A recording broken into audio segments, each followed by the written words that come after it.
How do you sniff out what is performative authenticity versus a situation where a celebrity is actually being authentic? Hi guys, and welcome back to another episode of Life Uncut. I'm Laura. I'm Brittany. And today is a very exciting day for you. Well, no, it's not really. It was an exciting week for me by proxy. Like, it has nothing to do with me directly. Brittany has had a baby, everyone. Yes. She has a baby. Yeah, I have a baby that was born into my family. That's very exciting. Now, I have a lot of nieces and nephews. If you didn't know, Britt had a surrogate. Don't start that rumor. I did not. I wish. You would, wouldn't you? Yeah. You would surrogate. Probably. And like Kim Kardashian, and then make up an excuse. Be like, oh, I couldn't because of my... Well, but really, it's just to get out of the pregnancy part. No, I wouldn't make up... No, that's not it. I think about being pregnant all the time. I would love to be pregnant, have that feeling, see it grow. I think it's incredible. But I also would love to just get on with life, like keep working, keep doing what I'm doing, nothing changes, and then have a baby. So, yeah, if somebody offered me a surrogacy, I'd probably take it. I'd be like, yeah, let's talk about it. No, I have a lot of nieces and nephews because I'm one of 4 kids. I have 2 older brothers. But my sister Sheri, who all of you guys know, Sheri Health, she's in the Instagram. She's been on the podcast before. She lives over in Scotland. Her and I have been besties our whole life. Like, we've had the same job. We worked in hospitals together all over the world. Like, every day we'd go home and live together. You guys, if you're in our Facebook group as well, you know Sheri because she's always in there, and she also still admins our Facebook. She admins for free. We still haven't paid her. We love you, Sheri. We need to probably do a lump sum payment. But Sheri has had her first child, which is very exciting. And it was the reason it's a surprise. It's like, generally, you know, a baby's coming, right? Like, you've got 9 months to prepare for it. Unless you're that bodybuilder who like went to the toilet one day and had a baby. Or was in labor but was obviously straining so hard trying to lift weights and then, had a baby. Imagine that'd be fucking horrible. No, that does happen, not just the bodybuilders. That happens when a pregnancy is really posterior, up and down against the spine. It's a whole thing. Anyway, imagine. That didn't happen to Sheridan. We knew the baby was coming. She didn't poo it out and she wasn't a bodybuilder. But it did I don't want to tell too much of the story because it's her story and she hasn't spoken about it yet. But I can't wait till I can tell her story. But it came 5 weeks early. She came 5 weeks early. She had a daughter. No one knew it was coming. Sheridan definitely didn't know it was coming. And she is in the world now. They are still in the hospital. There's been like a few little complications, but they're both very healthy and fine. Like, everything is fine, but they're not allowed to leave the hospital for a while because the baby's just small. But they're great. They're great. And I'm very excited. It's like the perfect example of when something really exciting happens in our lives, but it doesn't actually happen to us. Yeah. And you want to tell the story because you're so excited. I'm not allowed. But you can't say the baby's name. You can't say like any of the details because technically it's not my baby. It didn't happen to you. It's not mine. But realistically, it is your baby because when you're an auntie, that child is just as much yours as what it is the person who birthed it. Yes, Sheridan. I will argue this. She does need to understand that it's not her baby. It's our baby. It's a joint baby. And I mean, I feel so excited to be the auntie of your baby, Britt. It's Life Uncut's baby. Let's be real. Life Uncut had a baby. She's doing well. I'm so happy for her. Yeah, I've been FaceTiming a lot. She doesn't really open her eyes. She's too little and tired. So she opens her eyes for like 20 seconds a day. She sleeps all day. And I'm on FaceTime like yelling at her through the screen, trying to get her to wake up. Sharon's like, you can't do that. Just let her sleep. Did it feel different, your sister having a baby from when your brothers had babies? Like, because I know you're already an auntie, but you and your sister are super, super close. For sure. But I don't think that has anything to do with the fact that she's a sister. I think it has everything to do with the fact that she's like a best friend as well. So it's not just because I know plenty of people that aren't close to their sisters. You know, they have sisters and they're everything. But Sheri and I are the same human in a different body. Like we have never in our entire life had a disagreement, and we spent 24 hours a day together for years. Like, it's insane. So anyone else who has a sister is like, what? Isn't that just what you do? You just fight and then make up 2 seconds later? Yeah, we don't. It just works. It always has. I am, for me, sister goals. Like, all I could hope is that I had daughters like Sheri and I in terms of our friendship and how well we got along. Because I know so many siblings. Like, I was talking to someone the other day that just went back to England for his twin's wedding, right? And I was like, oh, how was it? He's like, well, I don't even really speak to him. I don't really like him that much. His twin. No, that's wild. That's It's like you're literally the same DNA. You are literally from the same cloth. How can you not like him? He is you. You are him. He's the same person. So yeah, Do you not like yourself? Do you need more therapy? What is this? So I think it just has everything to do with it. Like, she's the closest person to me in the world. I think my sister and I had like the very traditional path of sisters. Like, we loved each other when we were little. We fought like cats and dogs when we were, in high school, but also would independently, like, absolutely fiercely protect each other. But when we were together, we would kill each other. And then as we became adults, we became best friends again. It's like the circle of sisterhood life. Well, I think this also has to do with the fact that Sheri and I, on top of like, maybe this is why we got the same job and lived together as adults, but we shared a bedroom. I've never not. Same. I don't think I ever, now I think about it, maybe 12 months. I think for 12 months of my like life growing up, I was on my own. We shared a room from the second she was born, when I was 3. There's just under 3 years difference. The only time we've ever clashed in our life was from that age of about when I was about 14. So she would have been about 11. And that was because I was trying to be cool and I was hanging with my boyfriends, and she'd always want to hang out. And I was like, you're cramping my style. I feel bad looking back, but I used to kick her out of her own bedroom because I was like, you can't be in here. These are my friends. And she's like, but I sleep in here. She's like, please let me in. But that's it. And that's like classic teenage years. Did it make you feel different having a baby? Did it make you feel different about becoming a mum or making the choice not to? It made me open up the conversation again. Yeah, so I messaged Ben, funnily enough, and I just messaged him out of the blue because that's how my brain works. And I said, do we want kids, ?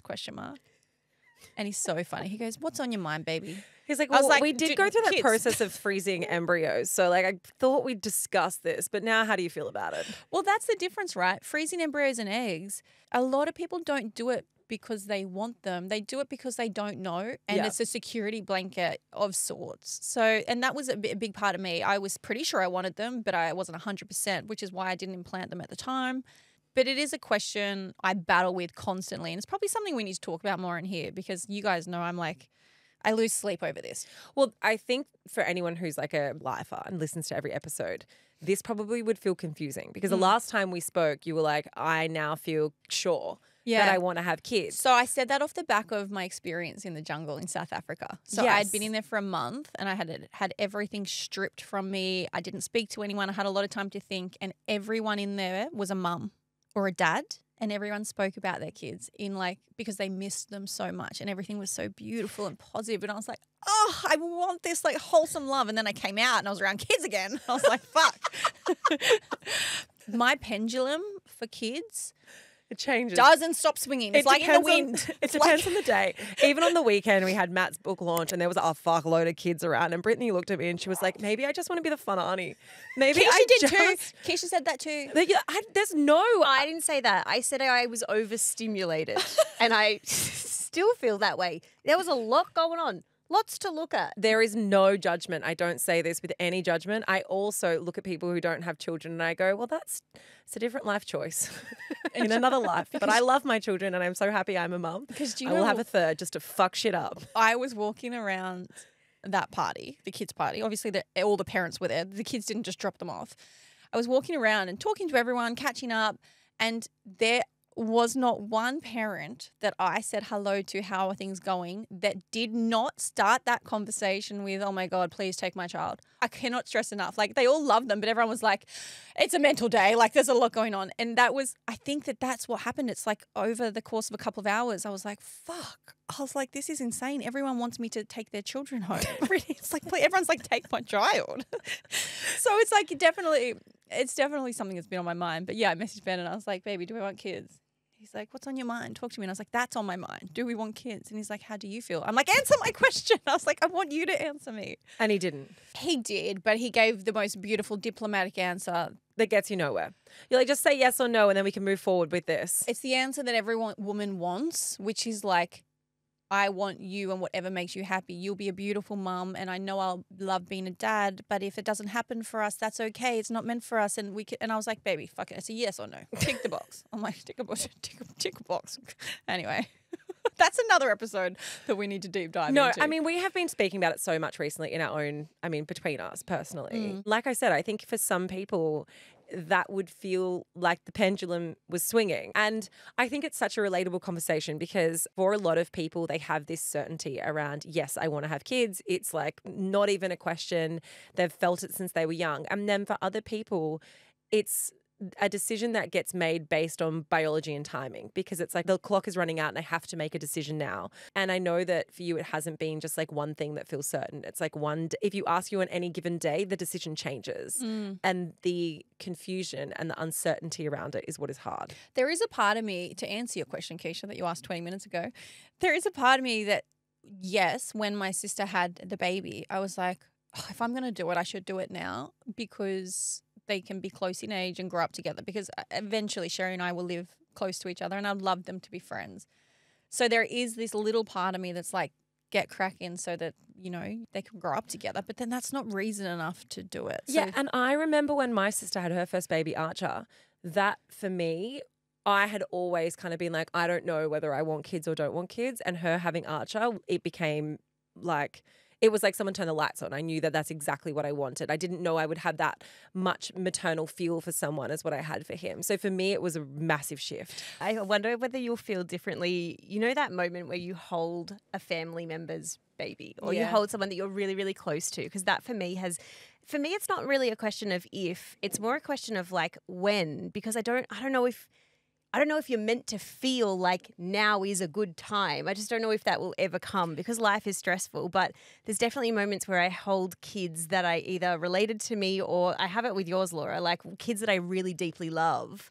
And I'm like, oh, it's closer than it used to be. You know, that feeling of wanting this is closer than it And when used I to be. saw your kids, Laura, at the party, like they're so fucking cute because I see them when they're being cute, not when they're not sleeping or tantruming. Like they're so cute that I just want to squeeze them all the time. And they come up and they hug your legs and you're like, oh, it must be nice for someone to love you this much. Annie Brittany! It's really sweet. Well, I mean, no, because after we spoke the other week, remember how I told you that Molly doesn't care about me anymore? Yeah. So like, look, it comes in waves. The love comes in waves. But I'm going to Romania next week to see Ben. And now that the baby, it wasn't in the plan, right? Because the baby wasn't supposed to be here. But now the baby is here. I've only got a week, but I'm trying to work out if there is a flight or something that I can make it to Sheri. It's not close. It's not like an hour or so. It's like 7 or 8 hour flight. So it's a lot for a week. But I'm going to try and get there and selfishly for me so I can hold it and see if I cry or have feelings. Or... I'm joking. I'm going to get some baby exposure therapy. It's a litmus test. It's either going blue or Could you imagine if you hold it, then you're like, I don't feel anything. I don't feel it. I- Do you think that would be like for you if you hold that baby and you're I like, feel nothing. oh, I feel auntie vibes? I'm going to a therapist because I would But be a no, sociopath. No, you wouldn't. Like, it just means you might not want kids, and that's okay. Like, if you hold it and you're like, oh, I feel auntie vibes, but I don't feel maternal vibes, is that once again something that makes you go, nah, fuck. I mean, Imagine having your own and holding it and being like, oh, I get auntie vibes. yeah, it's giving distant relative. Oh, I'm feeling like a really good stepmom to this. Well, Where do I find the real mum? Surrogate.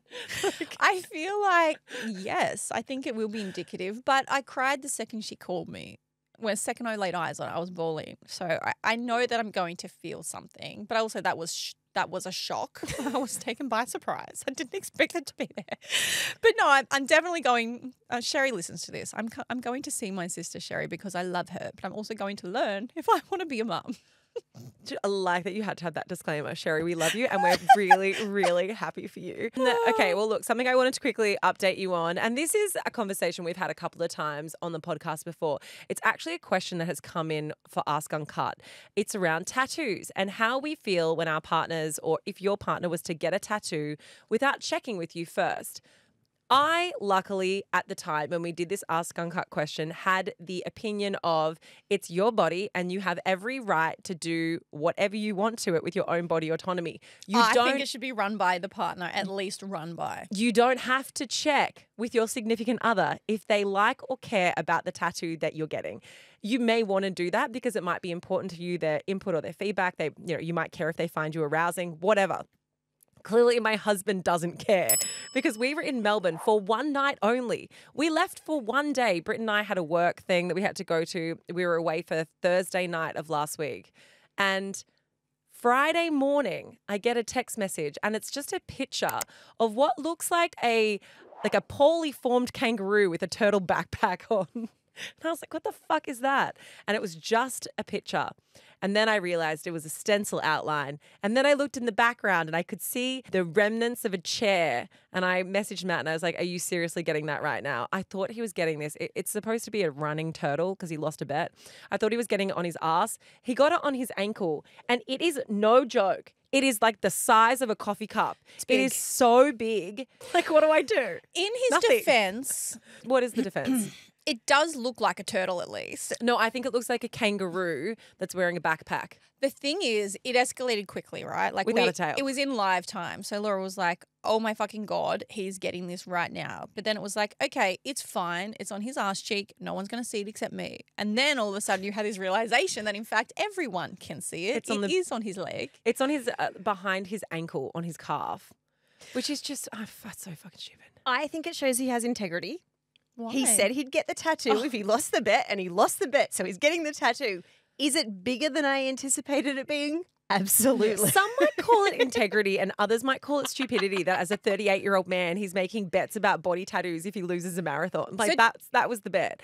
He bet his brother-in-law that if he didn't win a running race, he would get a tattoo. And he's come through. It feels like a very permanent decision. He's got conviction. Talking about integrity, Keeshia, let's just add this little bit of tidbit information. Matt went and got tattoos when Marley was born. Like he got like a date tattoo for the birth. He did. Did Lola get a tattoo? So that was the other thing he got. So when Marley was born, Matt got Marley's birth date tattooed on his arm. 3 years ago, we had a second daughter, Lola, as you all are very well aware, and he did not get her birthday tattooed on his arm. And so now it had come a time where finally she's able to even ask, like, Daddy, what's that one? And then Lola's like, where's mine, Daddy? And finally, he also got that done. So he went and got two separate tattoos. One is Lola's birth date and the other one is like a very poorly formed kangaroo. I feel as though for us all growing up, you knew who the favourite child was because they were the password kid. You know, that sibling was the password for everything. It's really obvious in Marley's situation though, because the tattoo kid. One of them is on his body and the other's not. Well, he is now, but the turtle came first. That's the part that's worrying. The turtle came first. Laura's like, you better back this up with your other daughter's birthday. And he was like, oh, yeah, I'll totally do that while I'm here. No, the thing that's more annoying is that Matt and I were going to go and get the birth dates together. I'm going to get them as well on one arm. Are you? And you're giving Angelina Jolie. Yeah, we're going to have matching kid tattoos. So I'm going to go and get it. But we were supposed to go and do that together. But he just went and got Lola's because he got a discount because he was already getting the turtle tattoo. Was it 2 for 1? Lola was a twofer. She was a discount.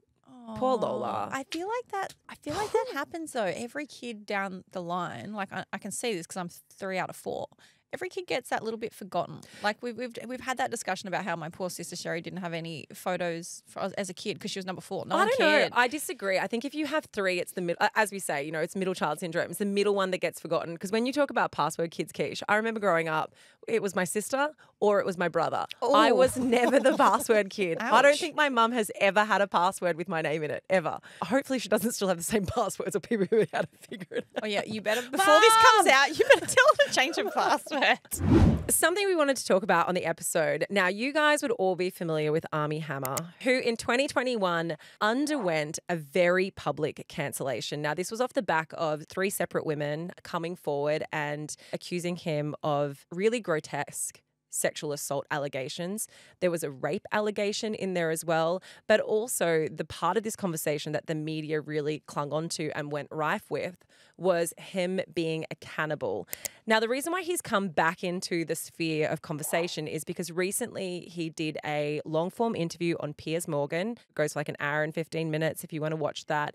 He also, at the same time, did a podcast interview. After doing this Piers Morgan interview and also the podcast, which seems like very intentional interviews around rewriting a redemption arc for himself, he has started to become more active on social media as well. Now, this is something that he posted last week. So I've been back in LA for a couple of weeks now. This is my truck. I bought this for myself in 2017 as a Christmas gift for myself because I've had pickup trucks for a long time. And I have loved this truck intensely and taken it camping and across country multiple times and on long road trips. And I took it for one last road trip to CarMax. This is not an ad for CarMax. This is because I'm selling my truck. Since being back in LA, I have put about $400 or $500 worth of gas in it, and I can't afford it. I can't afford the gas anymore. I mean, this truck, like kids home from the hospital, all that stuff. Amazing trips, but you know what?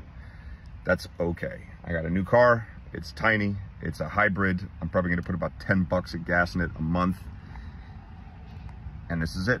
So I have to clean all of this stuff out, you know, all kinds of shit, but that's okay. Here's to new beginnings. It's my birthday tomorrow, so August 28th, I will be starting my birthday in a new car, in a new apartment, in a new life in Los Angeles. Thank you very much. You have gotten me a long way, and I appreciate it all. I hope that you take as good a care of the next person. My kids are not happy about this. They're like, Dad, all of our memories in the truck. Oh, God, I can't. So I haven't told them yet. But I'll tell them, and they'll be fine. Kids are adaptable. I just keep telling myself that parking is going to be easier and gas is going to be cheaper. Fuck. I mean... Oh my God, we really get it. You're so selling your car. Memories. Road trips and camping trips and sleeping in this car on camping trips and road trips. Time to clean it out. Yeah, we got that too. You cleaned your car out multiple times. My God. The lack of self-awareness, the false victimhood that is just absolutely entrenched in this video. The more I watched it, the more, and I don't know if everyone else feels like this, but I actually felt so fucking angry watching this because I was like, your children are upset that you have to sell a truck that you now can't afford gas in. You know what I actually think your kids are probably more upset with? The fact that you've been allegedly sexually assaulting women and was cheating on their mum. We want to have a conversation around this idea of false victimhood, a conversation around performative authenticity, which we see celebrities do online quite a bit because it is a tactic. And I think on one hand, if he wants to once again have some sort of, or reignite his career in the celebrity eye, if he wants to have an acting career, if he wants to be a director again, this is his only tactic to try and change and reform the perception of the public that they have of him. And what he's trying to do now is he's trying to make himself relatable. He's trying to say he is a family man at heart, like even talking about the fact that this is the car that he drove his children home from the hospital. This is all language that's designed to try and make us feel some sort of empathy for him in the situation that he's currently in.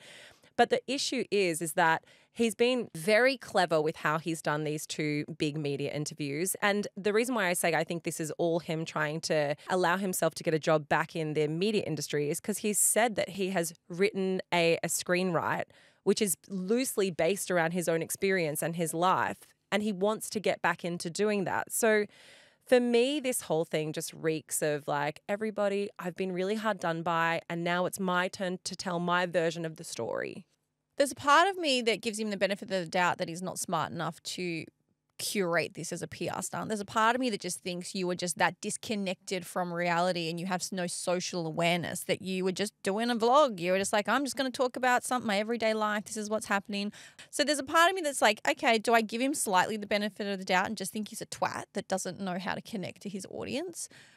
At the end of the day, what he has done, whether it was intentional or not, it is smart because it has put him on a relatable level, right? And I went through, there's 6,000 comments on that. I don't know if it has, though. I think people call bullshit on this. Well, this is what I'm saying. I went through so many of these comments, right? I was like, I wonder what the perception on this on his Instagram reel has been. There's like 6,000 or 7,000 or something. So I was scrolling through them and I didn't write them all down for like how many are pro and how many against, but it seemed pretty even-handed. There were a lot of people that were going him for like, being a tool.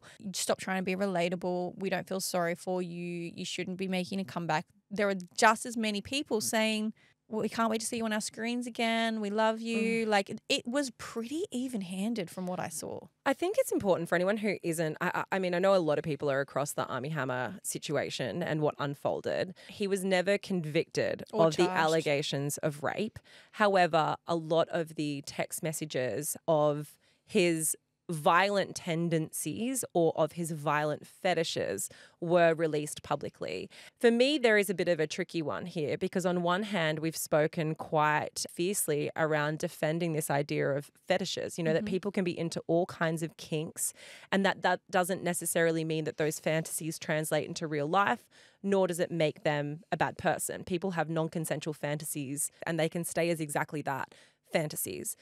Where I draw issue with this was the volume of women who came forward and said the same type of story. And I very much believe that where there's smoke, there's fire. Now, yes, he was not convicted of it, but everything in me says that you need to listen to women. And there are so many of them who share similar experiences. And some of it is too horrific to repeat on here, but if you want to go on a deep dive into some of the allegations against him, they're pretty fucking gross. But my thoughts on this is that I don't think everybody is deserving of a redemption arc. I know we've spoken a lot around like how SAS, for example, in Australia, the TV show really centers itself around this like rags to riches, this redemption storytelling of people who have been hard done by in the media.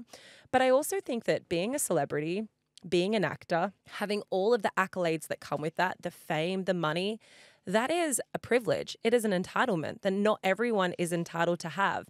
And there simply are some people who don't have the right to come back from a cancellation. And when he says he can't afford his car and he can't afford his truck, and I know that this is supposed to incite some sort of sympathy towards him, I think, why not get a normal job and stay off social media? Why not get a job as an Uber delivery driver? You can drive your truck around all day. You can drive that truck every day of your life if you love it so much, delivering people's parcels. There are jobs that you can do that don't require you to be in the public eye. And so I think the only way he's able to get back into the public eye is to be the victim, is to become the victim, which was very evident on the podcast that Armie Hammer did recently, which is called Painful Lessons Podcast, which is all around him talking about his experiences as a celebrity, how he was, you know, had addiction issues, how the weight and the gravity of fame was the reasons why he behaved the way he did. And so it was retelling this story of assault, of abuse, of kinks, and being like, well, the reason for that is because I have had such a hard time and my life has been so difficult. And I just, like I said, I don't have sympathy for this level of performative victimization. I think it's interesting when you start to talk about celebrities that are facing the consequences of their alleged actions or the way that they act in the public space, and you see them lean into this blame deflection. Like we see it a lot, even in much less serious circumstances. You know, you see them say, oh, that was just a grab taken of something that I said. It lacked context. You know, they blame the media for picking up on certain parts. Or they say that they were misunderstood and what they actually intended was A rather than B. Or that there are, you know, there's misunderstandings of their circumstances and the things that led to them acting in a certain way. I think Armie Hammer is the most obvious example of that I can think of. It's this blame deflection of everything that happened in his life was in control of him rather than himself. And rather than taking accountability for the way that hurt his family, the way that hurt these women, he's trying to make himself out as this person that has had stuff happen to him. You know, he's had no control over it. And this whole like, now I can't even afford to drive my car, like, oh, this is all happening to me and I can't do anything about it. I actually disagree with that. And I say that because I thought he gave, to be clear here, I do not like the guy, but I'm going to give quite a balanced response. When I watched his interview, I thought he did the opposite. He literally said that he was abused by a pastor and sexually assaulted, and Piers Morgan directly said, do you think that has caused you to have the fetishes and do the things you've done as an adult? And he said, no. He said, I mean, a lot of people end up this way because they were assaulted as a child. Sure. A lot of people end up this way with nothing happening to them. It's just a fetish that they have. He's like, could it have had an effect? Yeah. Do I think it did? Probably not. He's like, but he's like, I'll never know because it happened to me. I actually thought he took accountability for the things that he's into and the things that he's done. I think he took accountability pretty well. He owned everything that he had done. And he actually said that he didn't think it was a direct reflection. He was like, yeah, I had a pretty fucking wild childhood, but I am not blaming that. No, but telling the story of it is still allowing enough of that information to persuade people's perceptions. And I really think on that, this is a tricky thing to unpack because we all know that we are products of our upbringing.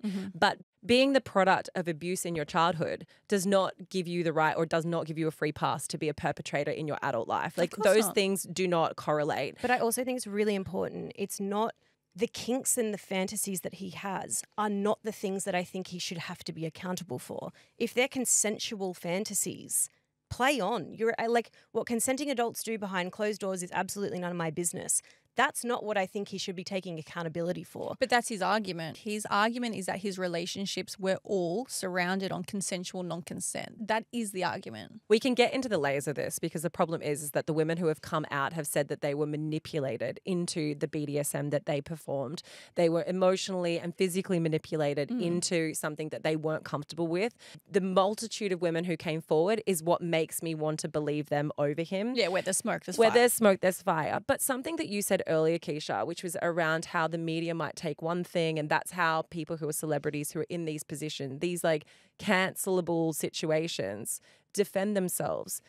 It's a hard thing to navigate because in some instances, that is the truth. There are instances where the media does take one part of a story and blow it out of proportion, or people on Instagram get a certain version of the facts and they go so hard that it portrays someone in a certain way that's not congruent with their actions. I think the reason why the downfall in this situation was so severe is because it's the distance between who someone is and what they're actually like and the person that they're trying to present themselves to be. Armie Hammer was trying to present himself as a family man, as someone who was like lovable and relatable and someone who, if you have family aspirations, you could look up to. Whereas the way that he was behaving in his personal life was in stark, cold contrast to this. So there's no way that the media can just take a small part of this story and run away with it. I guess the big question is not just speaking about Armie Hammer, but how do you, as someone who views social media, how do you sniff out what is performative authenticity versus a situation where a celebrity is actually being authentic and actually sharing the way that they feel or the situation that they are in their life?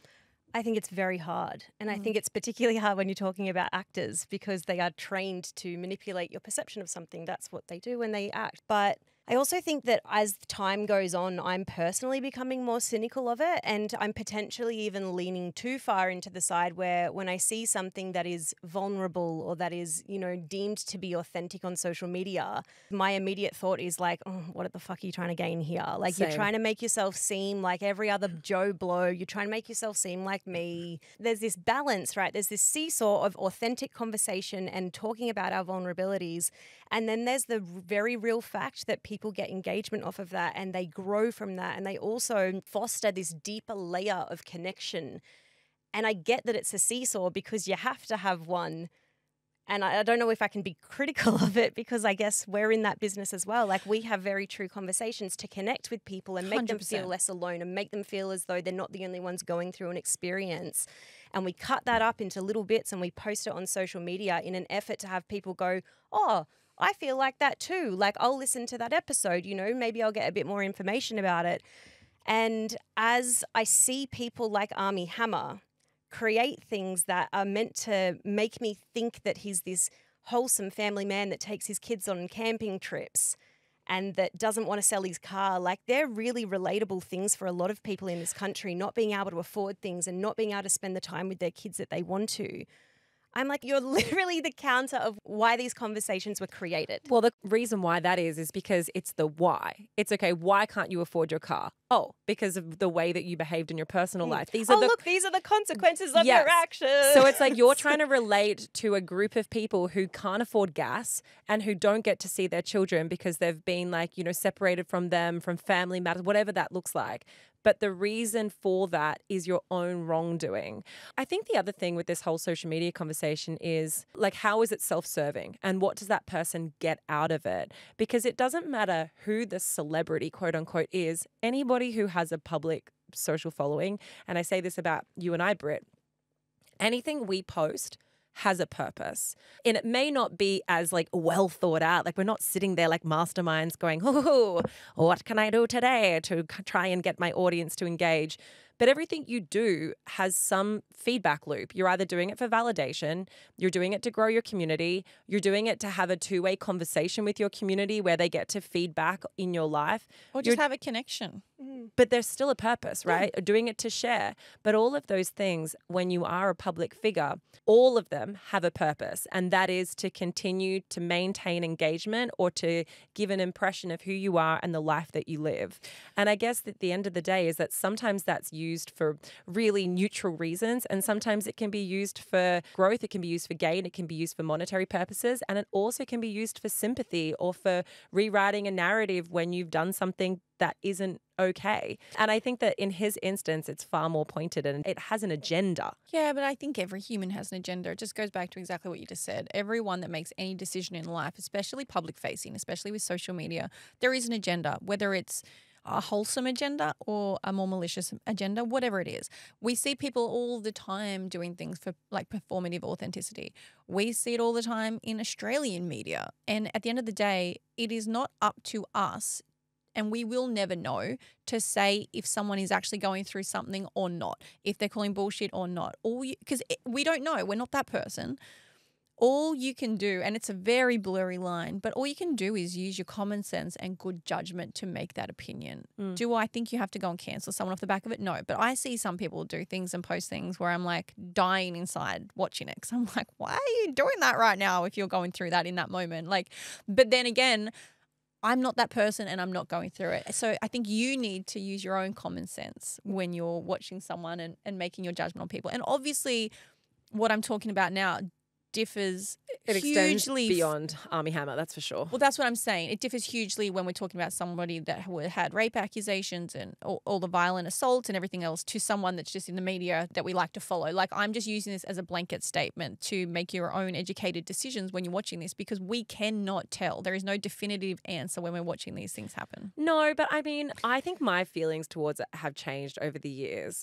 I now, and it's a tricky space, because I think originally if you would see somebody be upset on social media, there was this rule like, wow, that's powerful. And it is very rare that I see someone cry on social media. Now I'm talking about someone who's public facing. And I think that is a powerful message. It's very, very rare. More often than not, I see someone crying on social media and I think, why did you think to get your phone out when you were in the moment of this despair? That's where my brain goes to now. And maybe that is very cynical, but it's a condition of the fact that it's become normal to film yourself crying. It's been normal to publicize these moments. I feel the same, but I want to try and reverse, like, devil's advocate kind of situation. And I wonder whether people in that moment, not only are they maybe not thinking in a clear train of thought, but I wonder if, like, back to this thing that you said, it's a bid for connection. At what point do you think maybe they're like, this is my only opportunity to not feel alone in this moment. This is my only opportunity to feel that sense of connection with people.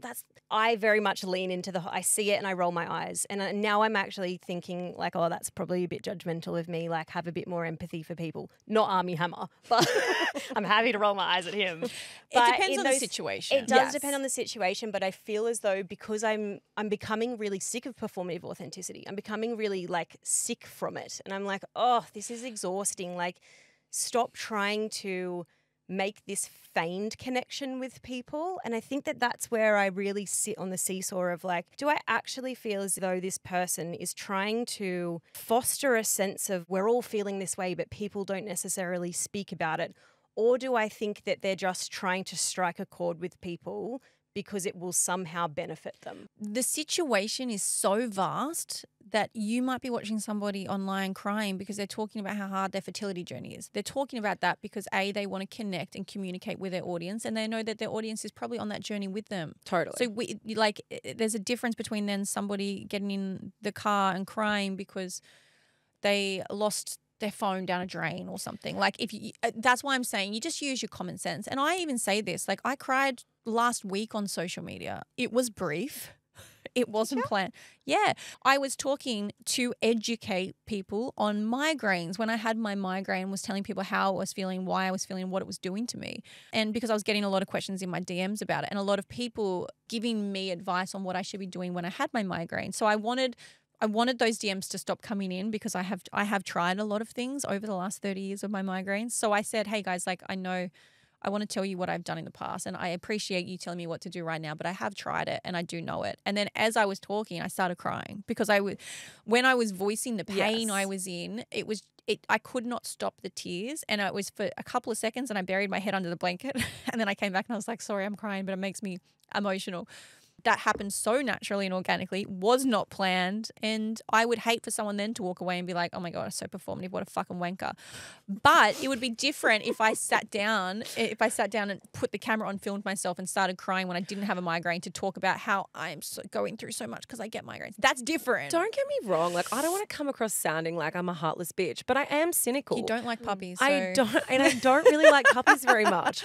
I don't want to feel as though I'm being heartless to this, because I know that there will be everyone listening who has seen someone be upset on social media, and that upset was real. Like, of course it does happen. I'm not saying that people don't share extremely intimate and important messages. We have all done that ourselves, absolutely. But it's when I've seen people like set up a camera and cry in the shower, or I've seen like people in the midst of a heartbreak filming themselves bawling their eyes out. And I do believe that they are in the middle of a heartbreak. I do not question that at all. What I question is what was the intention of putting that content on social media? Was it for validation? Was it for connection? Or was it because it grows your platform, or there is a hidden agenda? In Armie Hammer's case specifically, there is a hidden agenda. It's not even hidden. He wants to get back into the limelight. He wants to be an actor, and he wants to be a celebrity. And I don't think that everybody has the right, people won't disagree with this, but I don't think everyone has the right to be uncancelled. I think there are some people who have done things or have said things that are cancelable, and I don't want to watch them on our screens as a result of it. And the thing that I worry, and it is something that we see play out on TV shows like SAS, I'll use that as an example, and I know every year it comes up, we discuss it on the podcast, but there are some really questionable people who get an opportunity to tell their side of the story, to tell the hurt and the pain and the way in which their actions impacted their life. And I go, okay, well, that pain and hurt that you experienced was a consequence of your bad actions, and I don't feel sorry for that. And that's kind of where I think that the line should be drawn in it. I have a question for both of you, because you do have public profiles. And I think this question between authentic or performative behavior and how, I'm going to say celebrities, navigate the line between the two of them.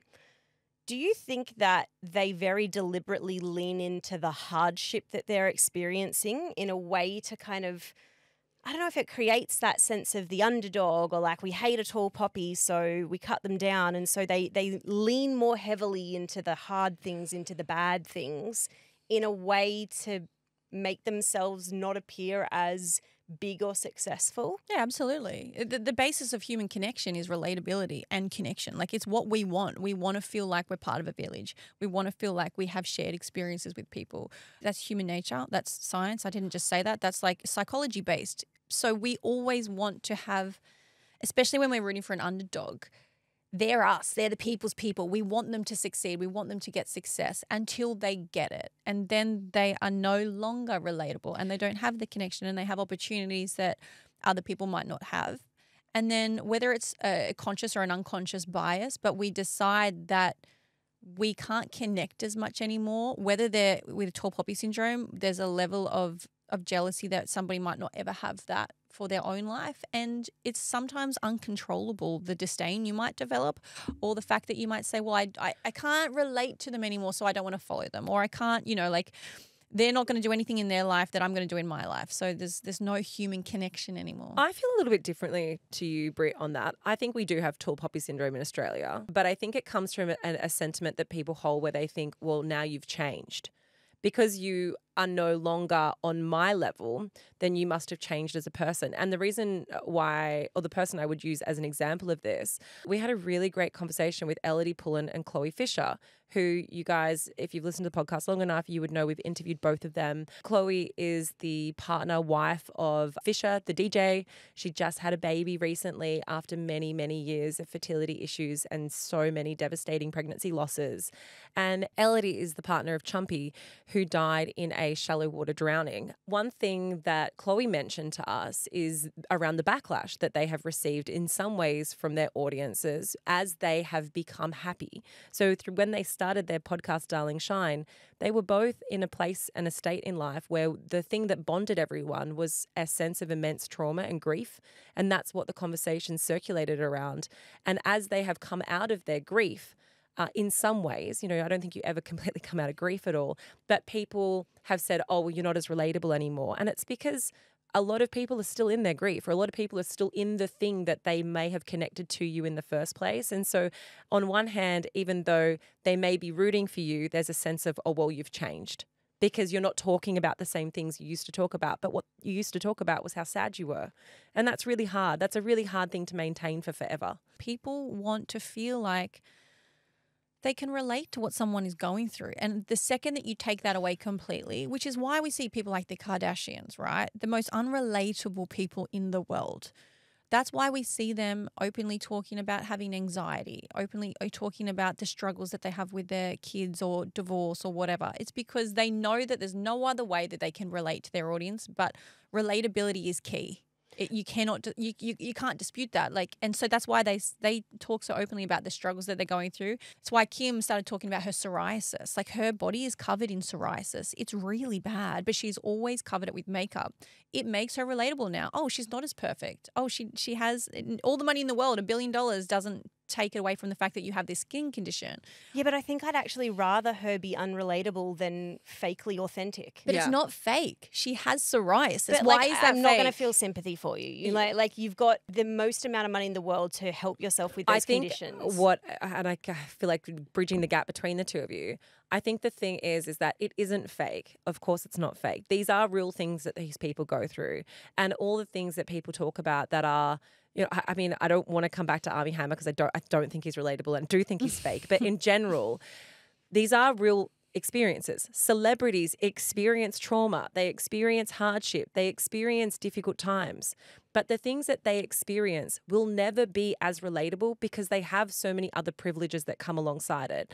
If a celebrity is saying that they can't afford gas, well, guess what? The person who actually can't afford gas is probably doing it a lot worse, because it's the fact that people who are celebrities or who are in positions of power or who are entitled and privileged, their level of relatability is never going to be the same as somebody else who doesn't have all of those blessings and accolades and is experiencing the same problem.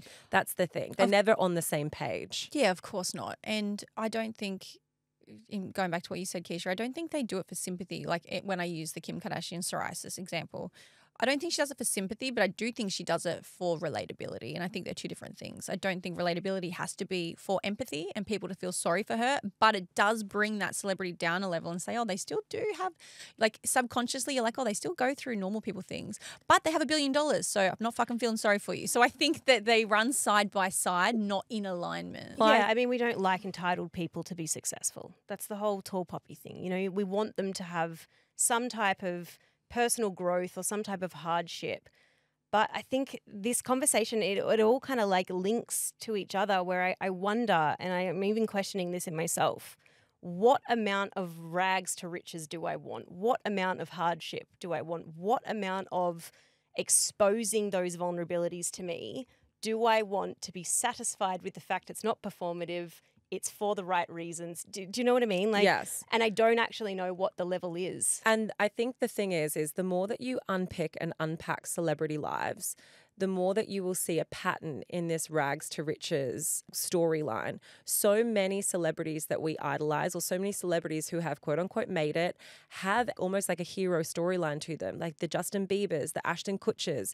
If you actually unpack the PRable part of their lives, they all have something that they've overcome to become uber famous.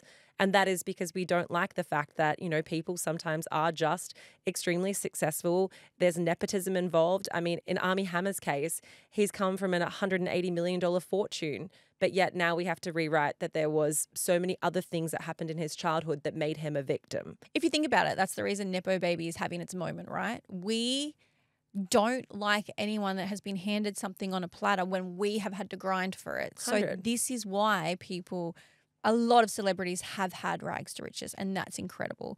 a lot of celebrities have not had rags to riches, but they try to find a level of it that they can use because they're more likable. You can't I got deny a that. small loan of $1 million Yeah. from my father. Yeah, fuck you, like Trump. you're not the same as us. You are not the same as us. So that's why people try and find a rags to riches, because we want people to succeed that have overcome every barrier possible, that have had to work so hard and grind so hard. And this wasn't written in their plan. This wasn't in their stars, but they made it happen. That is so much more likable to us as someone that was born into $100 million, but was handed a great job that other people were trying so hard to get, that have worked for, but they got it because their mum's an actor. We fucking hate that. So people try to find these rags to riches. I have one more question. Do you think there has to be hardship for the redemption arc to be successful? It makes it easier for sure, I think. But There's no redemption arc without hardship. There is no redemption arc. Unless somebody has suffered for what they have done, whether that is that they actually have done something or they have been perceived to have done something, there is no redemption arc after a cancellation without them talking about their suffering. Armie Hammer is following the exact playbook in order to become uncancelled. Is it going to work? Who knows? Potentially. But at the moment, he is doing everything in his PRable power to try and persuade people to have a level of empathy for him so that he can continue to work in Hollywood. That is what this is about. This is not about being a great dad. This is not about being an upstanding person. This is not about him being sorry for anything he did or didn't do. This is a PR tactic to be able to get a job again. And that's it. it's time for Accidentally Unfiltered. I recently started a new senior job in a large open plan office with a shared kitchen and printers in the middle for everyone to use. You get the idea.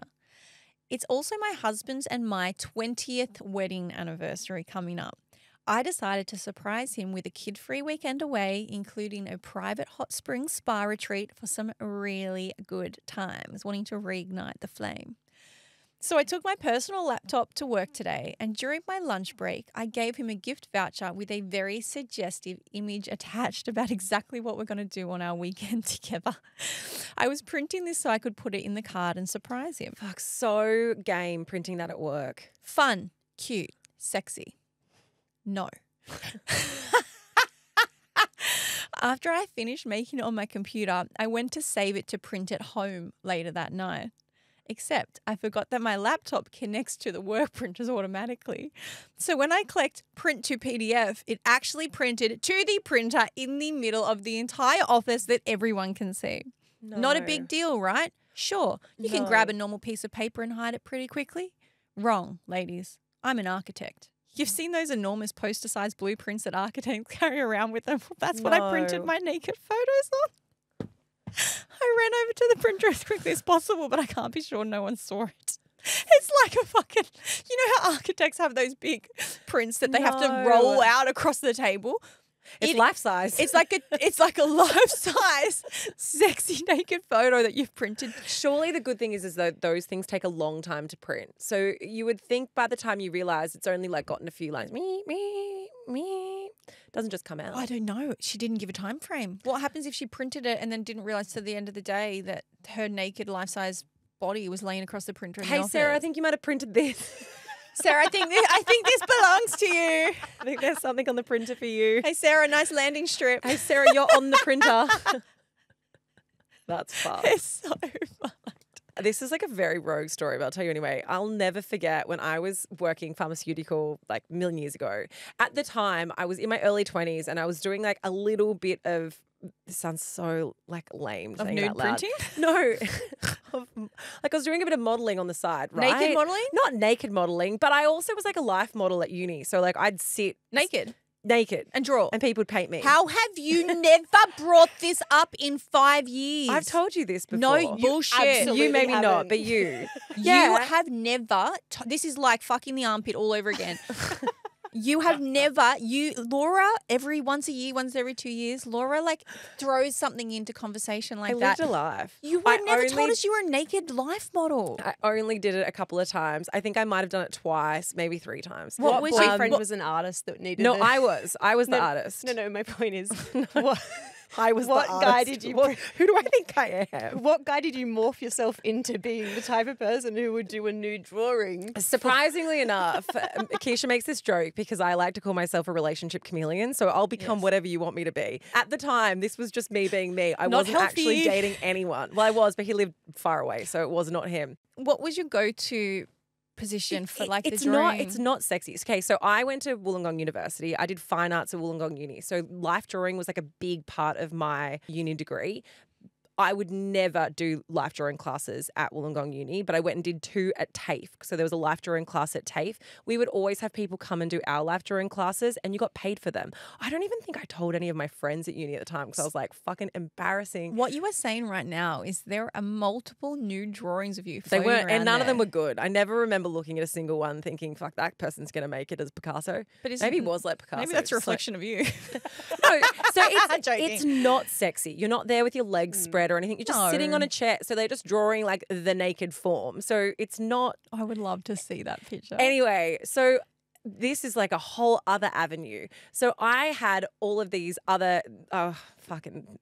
Lean whatever. in, Laura. Okay, Lean in. I also had a friend who was a photographer and I would do nude photos at one point, but they were very artistic, so the lighting was great. Anyway, you couldn't see much. It was like, it was like lights and shadows and like very demure, one might say, nude photography. I was working at the time, so my friend was just finishing off their uni and I did this with them. Most of the photos were quite demure, but I had like the full thing. So they just sent me all of the images so I could pick which ones I wanted, but also they would have vetted the ones that ended up in an exhibition. No one would have ever known it was me either. Face wasn't in it. It was just body. It's got that hand tattoo on your back. I didn't have a tattoo at that time. Anyway, I didn't know. I had a work laptop at the time, right? And I had everything on my work laptop. Well, work computer. It was a PC. But I didn't know that our bosses could remotely log in to any of our computers. Please stop here. And so one day, my boss said to me, Laura, it's come to our attention you have a lot of personal things on your computer and you may like to remove them. Oh, no. Sorry, And how's that's that legal? how I know, okay? How's it legal that they didn't tell you they had access to that? They probably did They tell probably her. fucking did. They would have told her. She would have signed a contract with it. Guys, this is so many years ago. How? And then once upon a time, my boyfriend fucked my knee. So like, it's wild times in my 20s. It all comes together. It's a vicious cycle. I don't know. I just love you, but I don't know how we get to this point in life and these things have not come up. Yeah. That is the ultimate accidentally unfiltered. I was You like, still got copies? a nude. I don't think I have them anymore. I actually went looking for my old modelling portfolio a million years ago. And I was like, I wonder if I still have that. And I couldn't find a single one. It's like shame because I'd like to look back on those photos and be like, fuck, that was twat. You could take it to the surgeon before your labiaplasty as wanna the look like this. before image. There's no labia photos, guys. I just want it to be known. They were very tasteful nudes. I was in my tasteful nude era love this. at 22 years old. I love it. I sent a banging nude to Ben yesterday. Well done. But I sent it, it was hot and I never nail it like that. But it was really hot. Show me. Yeah, okay, I will. No, I deleted it. So no one hacks my phone. It's on our stories, guys. But I sent it to Ben. I had regret, right? I sent it to Ben as a disappearing photo because we don't, even in a relationship, we don't send each other physical nudes. Like I never will do that. It's always one of those ones that you can see once, you cannot screenshot and it disappears. But it was so good. I was like, should have sort sent of it. want to just send it. You should keep that one. I always wanted to You're be like, there. circulate it. Spread it to the press. Leak. Neck minutes on the shrine. It is. Britt's like, oh, my nude got leaked. Oh, I'm a victim. They track the IP address and it's from my laptop. It's like sent straight from laptop. Let's get into our suck and our sweet. I'm going to kick it off. Please do. Suck for the week was, it's not anymore. It's much better now. And I know I bring this up, like, I reckon I say this suck once every month. My suck is that the last couple of weeks we have had so much on for work and then also off the back of lots of like really big life stuff. I have not had enough time for my kids at all. And there has been so many work nights where I have had to stay back and then I've gotten home when they've been going to bed or I've been out the door when they've been waking up in the morning. Like I feel as though the last month has just been truly the shittiest month of parenting. And Matt has absolutely carried the load and I have missed my kids so much. They did call me mum at the party. They like, Mummy, is that you? They're like, hi, Mum. But I also know, and I spoke about it the other week, and a couple of you guys messaged me. Thank you so much for it, because it is something I'm already aware of. They were like, one of the reasons why Marley might be acting out so much towards you is because she needs quality one-on-one time. And I absolutely think that that is what it is. Last week was the end of what has been a very hectic work month, having to go away for work quite a bit and having these like quite long stints away from the girls. It has come to an end now, so that's finished and we've kind of like ticked that box and it's done. But yeah, last week and being away from the girls again and then just having a lot on for work, I had some real moments last week where I was like, fuck, I miss my kids so much. Yeah. And then my sweet for the week is that it is also family related. It is that it was Father's Day. We had such a sweet day with the kids. We took the kids to the football and just the whole weekend was very family orientated. Spent lots of time together. Matt had his book launch on Saturday. So Two Doting Dads, book that they wrote. It was really, really sweet. And just like being able to be like, okay, cool, that month is behind me now. And now I can get back into just, you know, spending time with the kids and being the type of parent I want to be feels very, very, very calming. And like I'm back to a good place. Yeah, it has been a huge month. And we've been away a lot for wild. work. We've Totally. had to go to a lot of different cities for work. But then also coupling that with like everything that happened with Neil and then with my nan, like it's just been a fucking lot. Yeah, you're coming out the other side. I Just can in see time the for light at Christmas. the end of the tunnel. And even my children were like, stop buying us presents and bribing our love. Just come home. Totally. My suck for the week would be that because we were away and had a bunch of work on, I couldn't go up to my dad for Father's Day, but I am going up next weekend. But so I missed that day, and all my brothers and sisters got together with my dad and all my family, and it was lovely, and they had a nice little beach day. So I couldn't get up there, but I am going up next weekend, so that's great. And my sweet is that my sister had a baby. Nothing else will top it this week, and I know we already said it, and we're supposed to have rules that your sweet can't be the same as what you're saying, but whatever. We It's my do sweet. actually have some rules on this podcast, believe it or not. No, we do. We have stringent rules. Yeah, we all stick to them all the time. Never.